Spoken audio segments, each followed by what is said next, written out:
Cosmetic and laser surgeon Aurangabad 12 साल से औरंगाबाद में प्रैक्टिस कर रही हूँ।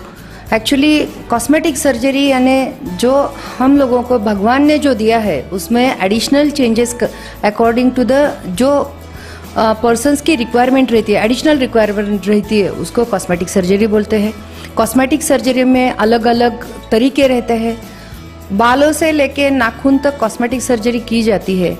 जैसे कि आजकल हम लोग बहुत सारा देख रहे हैं कि हेयर ट्रांसप्लांट या जो लोगों का हेयर फॉल है या हेयर्स के प्रॉब्लम्स है उसके लिए भी कॉस्मेटिक सर्जरी होती है। सिर्फ हेयर ट्रांसप्लांट करके नहीं चलता है, तो उसके लिए मेडिसिन देना उतना ही इम्पॉर्टेंट है।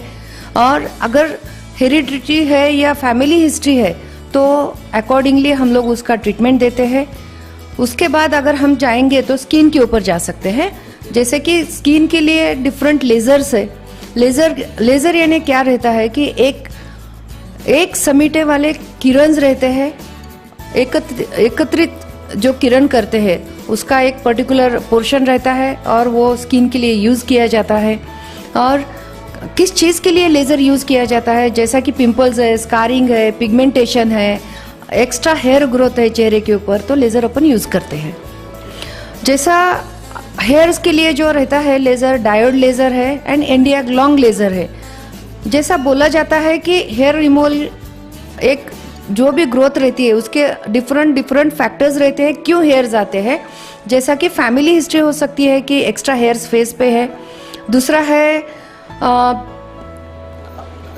जिनको हार्मोनल डिस्टर्बेंसेस है, थायराइड डिसऑर्डर है, पॉलीसिस्टिक ओवेरियन डिसीज है, वो लोगों में हेयर का ग्रोथ ज़्यादा रहता है। ओबेसिटी है, अगर महिलाओं में या लड़कियों में अगर ओबेसिटी ज़्यादा है तो हेयर ग्रोथ होती है, उनके लिए लेज़र यूज़ किया जाता है। इतना ही नहीं तो जेंट्स लोग भी लेज़र हेयर रिमूवल के लिए यूज़ करते हैं। जैसा हम लोग फिल्म एक्टर देखते हैं, सलमान खान है, शाहरुख खान है, उनके चेस्ट पे हेयर क्यों नहीं रहते हैं, तो फ्रिक्वेंटली लेज़र ट्रीटमेंट करने के बाद उनके हेयर रिमूवल किया जाता है। इतना ही नहीं तो जैसे कि पिंपल्स है, स्कारिंग है, पिगमेंटेशन है, उसके लिए हम इंटेंस पल्स लाइट नाम का लेज़र रहता है, वो यूज़ किया जाता है। उसके वजह से जो भी पिंपल्स नए आ रहे हैं उनका जो बढ़ने का मात्रा रहती है वो कम की जाती है। और लेज़र के साथ में हम लोग मेडिसिन भी देते हैं, स्किन केयर कैसी लेनी चाहिए, हाइजीन कैसा मेंटेन करना चाहिए, ये सब पेशेंट्स को बोला जाता है। और पिगमेंटेशन जैसा कि हम लोग बोलते हैं मिलाज्मा या वांग बोलते हैं मराठी में, तो अगर उसके लिए भी लेज़र ट्रीटमेंट है। ये हो गया लेज़र के बारे में। अभी जैसा कि लेज़र है PRP, उसको प्लेटलेट रिच प्लाज्मा औरंगाबाद में अवेलेबल है। हम लोग कम से कम 10 साल से कर रहे हैं। जहाँ पे लेज़र को लिमिटेशंस है या सैंडविच थेरेपी, जैसा कि हम लोग लेज़र भी यूज़ करते हैं, प्लेटलेट रिच प्लाज्मा थेरेपी भी करते हैं और मेडिसिन भी यूज़ करते हैं। तो ये सब चीज़ों से हम लोग स्किन को रिजुविनेशन करना है या इसको फोटोफेशियल करना है, तो ये सब एक इकट्ठा ट्रीटमेंट करने के बाद जो पेशेंट को कॉस्मेटिक सर्जरी के द्वारा रिजल्ट आना चाहिए वो हम लोग। पिगमेंटेशन अगर बहुत ज़्यादा है या हेयर फॉल बहुत ही ज़्यादा है तो जैसा जो डिसीज़ है या जो बीमारी है उसके हिसाब से उसकी रिक्वायरमेंट रहती है। पहले हम लोग स्क्रीनिंग करते हैं, जजमेंट करते हैं एंड काउंसलिंग करने के बाद ही ये सब चीज़ें दी जाती है। जैसा कि platelet rich plasma every month दिया जाता है और उसके बाद जैसा मिनिमम 3 मंथ्स लेना चाहिए और उसके बाद ही हम लोग रिजल्ट पा सकते हैं। मैं आपको बोलना चाहती हूँ PRP यानी क्या रहता है।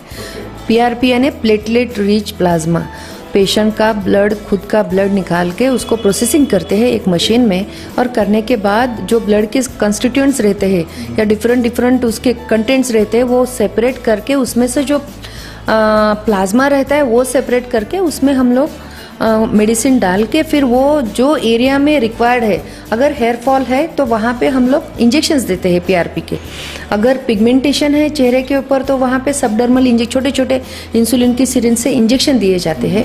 और इतना ही नहीं, जहाँ पे पिगमेंटेशन है जैसे कि काले धब्बे है और स्कार्स है, एक्सीडेंट के बाद हो या पिंपल्स के बाद हो या सर्जरी के बाद हो, अगर उसको कम करना है तो इसके इंजेक्शन दिए जाते हैं और हम लोग जो अपने को रिजल्ट चाहिए या एक्सपेक्टेड है उसका। AJ न्यूज़ को सब्सक्राइब करें और अगले वीडियो के लिए बेल आइकन दबाएं।